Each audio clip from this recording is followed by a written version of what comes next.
ओम नमो भगवते वासुदेवाय नमः। नमस्कार, मैं ज्योतिषाचार्य वरुण प्रकाश ज्योतिष के आज के संस्करण में आपका स्वागत करता हूँ।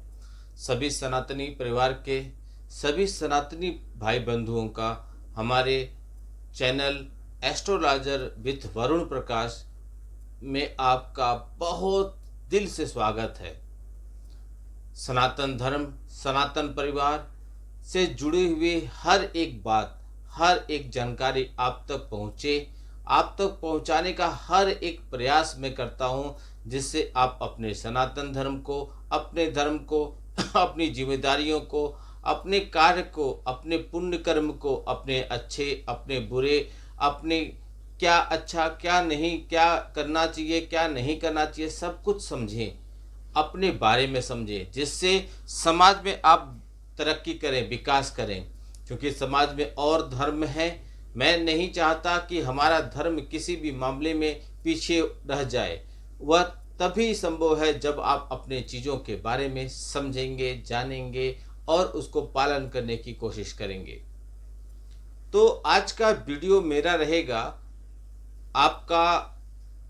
आपने सुना होगा, बहुत वीडियो आपने देख लिया होगा, मैं आपको बता रहा हूँ, बहुत वीडियो आपने देख लिया होगा चैनलों पे कि आप शनि की 7.5 चल रही है बहुत जगह। मैंने कुछ लिख के रखा था तो वो पेपर में ढूंढ रहा था। शनि देव ने गोचर किया है। वैसे 2025 में कुछ बड़े गोचर हुए होंगे जो बहुत समय के बाद गोचर होते हैं। जैसे शनि देव 2.5 साल के बाद गोचर करते हैं, उनका गोचर 2025 में होगा। बृहस्पति देव, राहु और केतु देव जो धीरे धीरे गोचर करते हैं, इन लोग के गोचर का 2025 पे बहुत ज़्यादा प्रभाव पड़ेगा। इन लोगों के गोचर का 2025 में कैसा प्रभाव पड़ेगा आपके ऊपर, आपके राशि के ऊपर, आपके देश के ऊपर, विदेशों में, व्यापार में, आपके स्टॉक एक्सचेंज में, आपका जो भी व्यापार करते हैं लोग, मुंबई स्टॉक एक्सचेंज होता है उन जगहों पे, या कहीं भी भौगोलिक रूप से, प्राकृतिक रूप से कैसा रहेगा, मैं हर एक विषय में बताया हूँ आपको। राजनीतिक रूप से भी बताया हूँ आपको कि क्या प्रभाव पड़ेगा। 2025 में चुनाव होने वाले हैं, इसका क्या प्रभाव पड़ सकता है, इसके बारे में भी मैंने बताया। अब एक बार चुनाव का डेट डिक्लेयर आ जाए, प्रत्याशियों का नाम आ जाए, उनकी कुंडली हमारे पास आ जाए, तो मैं सीटों के नंबर भी आपको बता दूंगा। तो आपका बहुत ज़्यादा समय न लेते हुए मैं आपको बताऊं, जब शनि देव गोचर किए एक राशि से दूसरे राशि पे, तो क्या प्रभाव पड़ेगा आपकी राशि पर, और मैं उस राशि का बहुत सारांश पे बताऊंगा। धन, नौकरी, व्यापार और पैसा, सबसे इंपॉर्टेंट चीज यही है, इसके बारे में बताऊंगा। एक चीज और आपको मैं बता दूं, इस कलयुग में, और कलयुग का जहां तक अभी कलयुग प्रभाव का हो चुका है, आप देख रहे होंगे समाज में कुछ ऐसे ऐसे समाचार सुनने को मिल जा रहे हैं जो किसी भी हद में उचित नहीं है। बहुत ऐसे अनैतिक कृत्य समाज में हो रहे हैं जिसे समाज स्वीकार नहीं कर सकता। पत्नियां अपने पति की हत्या कर दे रही हैं। एक जमाने में पति परमेश्वर हुआ करते थे। मतलब हर तरह से पिता पुत्री का संबंध, मतलब अब मत बोलिए, मेरे से कहा नहीं जा रहा, सुना नहीं जाता ऐसे शब्दों का। कलयुग और अभी तो और चरम पे जाना बाकी है। तो इसमें इस समय जो प्रभाव चल रहा है, इसमें शनि और राहु और केतु, 3 ग्रह को यदि आपने अपने फेवर में कर लिया, उनको प्रसन्न कर लिया, तो समझिए इस कलयुग में आपका बेड़ा पार है। आप अथाह धन दौलत के स्वामी होंगे, सुख सुविधाओं के स्वामी होंगे। तो इसी से संबंधित शनि देव के गोचर के बारे में आपको मैं बताऊंगा। शनि देव के बारे में सभी लोग जानते हैं। शनि देव के नाम पर तो 90% डर का साम्राज्य चलता है, लोग डराते हैं। 7.5 आ गई आपके ऊपर, अब तो आप डूब जाएंगे, मर जाएंगे, कट जाएंगे, पिट जाएंगे, बर्बाद हो जाएंगे, बिक जाएंगे, सब निकल जाएगा आपके यहाँ से। लेकिन ऐसा नहीं है। शनिदेव न्यायाधीश है, न्याय करते हैं। यदि आपने अपराध किया है तो दंड मिलेगा, नहीं किया तो किस बात का डरना। शनिदेव न्यायाधीश के साथ दंड नायक भी हैं। लंबे समय से वह अपनी कुंभ राशि में विराजमान थे, कुंभ राशि के स्वामी थे और कुंभ राशि में ही विराजमान थे। लगभग 2.5 वर्ष कुंभ राशि में विराजमान थे। मेरे घर के स्वामी मेरे पिता हैं। अचानक से वो घर छोड़ के चले जाएं, तो क्या उसका प्रभाव आपके घर पे नहीं पड़ेगा? निश्चित तौर पे पड़ेगा। आपने बहुत जगह सुने होंगे कुंभ राशि है तो कुंभ शनि देव चांदी के पाए पे आ गए हैं तो ये ऐसा हो जाएगा, वैसा हो जाएगा, आप अमीर बन जाएंगे, करोड़पति बन जाएंगे, ये कर लीजिए, वो कर लीजिए।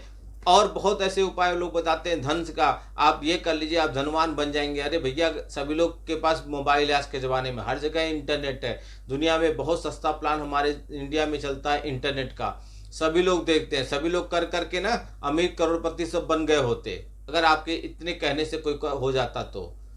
ऐसे नहीं होता है। सब होता, प्रभाव जरूर पड़ता है, लेकिन वह पड़ता है आपके कुंडली में ग्रहों की स्थिति कैसी है, उनका अभी वर्तमान में प्रभाव कैसा पड़ रहा है, उनके वर्तमान में प्रभाव से आपको क्या उपाय करना है, तभी आपको सफलता मिलेगी।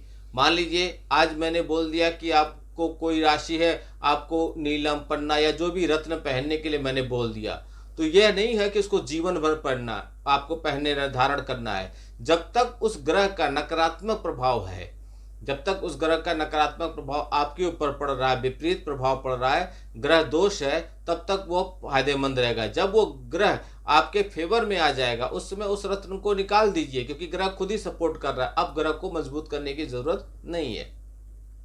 इसलिए आप लोग कुंडली का विश्लेषण अवश्य कराइए अपने।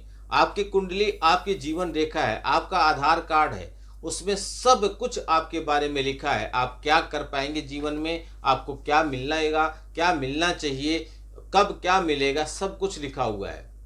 अब उसको समझ लिए, यानी कि आप अपने जीवन को पूरा पढ़ लिए।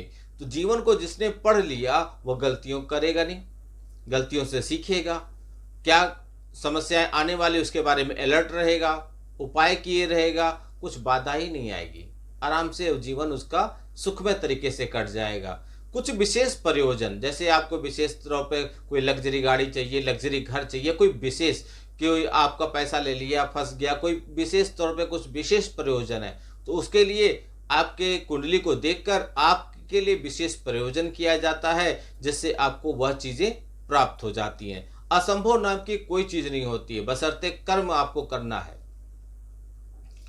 तो लंबे समय से शनिदेव कुंभ राशि में विराजमान थे, जहां के वो स्वामी हैं, वहां से अब वो निकलकर बृहस्पति के, शनि कुंभ राशि में थे जहां के स्वामी शनिदेव थे, अब कुंभ राशि के स्वामी निकलकर मीन राशि में गए हैं, जिसके स्वामी बृहस्पति हैं, यानी कि बृहस्पति के अधिपत्य वाली मीन राशि में प्रवेश कर चुके हैं। 29 मार्च को शनिदेव मीन राशि में प्रवेश कर चुके हैं। अब मैं आपको भी एक चार्ट पर या एक बोर्ड पर चार्ट बनाकर वैसे भी समझा सकता हूं, आप वहां भी समझ सकते हैं, लेकिन आपको वहां से समझने पे ज़्यादा ठीक है, वहां से भी समझ में आएगा, लेकिन यदि आप ध्यान से सुनेंगे, पूरी बातें सुनेंगे, तो मुझे वो बोर्ड की ज़रूरत नहीं पड़ेगी। डिजिटल बोर्ड हमारे पास नहीं है, हमारे पास इतनी इनकम नहीं है, क्योंकि हम आपसे जो भी फीस लेते हैं उसका 50% तो हम तो सेवा में लगा देते हैं, गौ सेवा, वृद्धा आश्रम, अनाथालय, पशु सेवा में लगाते हैं, जहां से आपको लाभ मिल जाए। इसलिए हम इतने धनवान या इतने पैसे वाले नहीं हैं कि हम अब डिजिटल बोर्ड खरीद लें, लेकिन हमारे पास मार्कर वाले बोर्ड है जिससे मैं समझा सकता हूं। लेकिन मुझे लगता है कि यदि आप ध्यान से इसको सुनेंगे तो ही भी आप सब कुछ समझ जाएंगे। तो 29 मार्च को शनिदेव का गोचर 30 साल के बाद मीन राशि पर हुआ है। 30 साल के बाद क्यों?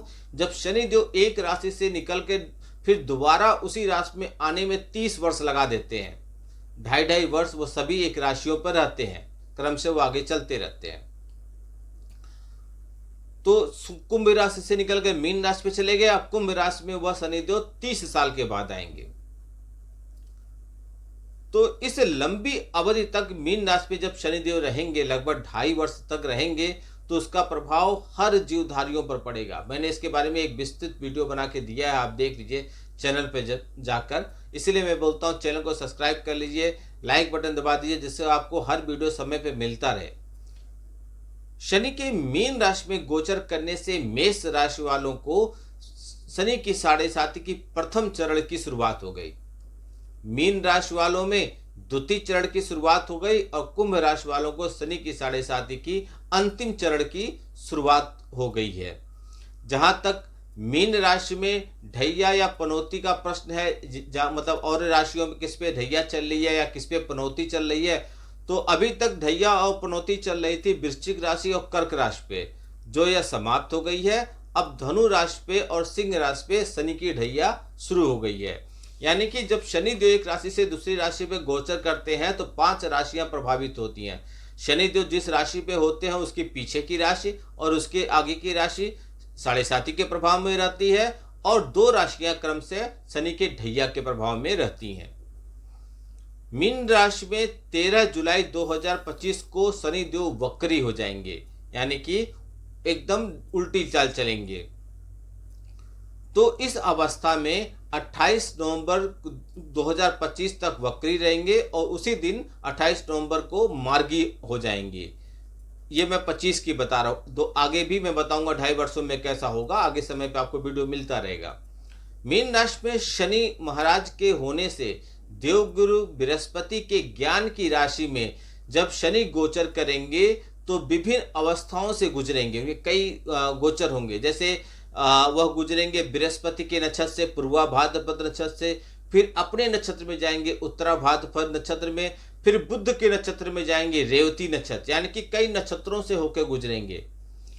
तो जब शनिदेव मीन राशि में प्रवेश करके 3 जून 2027 तक वहीं पर रहेंगे तो क्या प्रभाव पड़ेगा आपकी राशि पर, इसका मैं आपको बताऊंगा सभी राशियों के बारे में। इसलिए मैं बोल रहा हूं वीडियो स्किप करके मत देखिएगा, पूरा देखिए। गुरु देव बृहस्पति 14 मई 2025 को इनका भी गोचर हो रहा है। आपको मैं बताया था कि शनि गोचर तो 29 मार्च को हो गया, इसके बाद किसका गोचर होगा। आपको पहले बताया था कि इस समय शनि राहु केतु को यदि आपने अपने पक्ष में कर लिया तो समझ लिया आपका जीवन तर गया।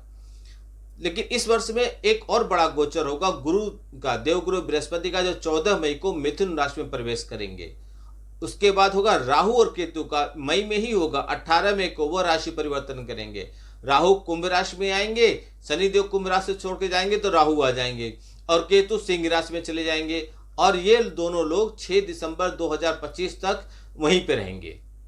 गुरु, राहु और केतु हर राशि पर प्रभाव का जो वीडियो है इसका भी मैंने आपको बताया, शनि का प्रभाव का और गुरु, राहु और केतु का प्रभाव का भी वीडियो मेरे चैनल पे आ चुका है, आप जाके वहां देख सकते हैं। तो अब आप यहां से समझिए कि आपकी राशि पर क्या प्रभाव पड़ेगा शनिदेव के गोचर का।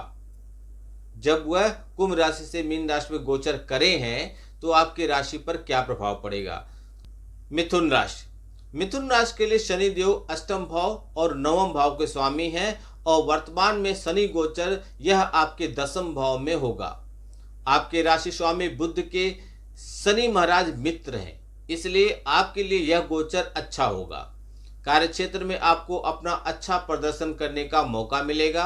आपके ऊपर काम का दबाव तो बढ़ेगा, यानी कि आपके ऊपर काम की अधिकता रहेगी, मेहनत का दबाव रहेगा, आपको ज़्यादा मेहनत करनी पड़ेगी और ज़्यादा प्रयासों में ही आपको सफलता भी मिलेगी। यहाँ बैठे शनि महाराज द्वादश भाव, चतुर्थ भाव और सप्तम भाव को देखेंगे, पूरी दृष्टि से देखेंगे, जिससे खर्चों में कुछ कमी आएगी, लेकिन पारिवारिक जीवन में उतार चढ़ाव बने रहेंगे। आपको जुलाई से नवंबर के बीच परिवार के बुजुर्ग सदस्यों, विशेषकर अपने माता पिता के स्वास्थ्य का ध्यान रखना होगा, क्योंकि इस दौरान वे बीमार पड़ सकते हैं। आपको अपने जीवन साथी से भी अच्छे संबंध बनाए रखने पर ध्यान देना होगा, और यदि आप कोई व्यापार करते हैं तो व्यापार के लिए नीति नियमों के अनुसार चलना आपके लिए लाभकारी होगा, यानी कि बहक मत जाइएगा। यह गोचर आपकी इच्छाओं की पूर्ति करने के लिए बहुत शुभ है। भाग्य की कृपा से आपके सभी काम सफल होंगे, जैसे आपको जीवन में सफलता मिलेगा। यह गोचर आपके कैरियर में अस्थायित्व लेकर आएगा, यानी कि आपका कैरियर अब स्टेबल हो जाएगा। आप और मजबूत करिए शनि भगवान को। उपाय के तौर पर शनिवार के दिन जो दिव्यांग लोग हैं उनको भोजन कराइए।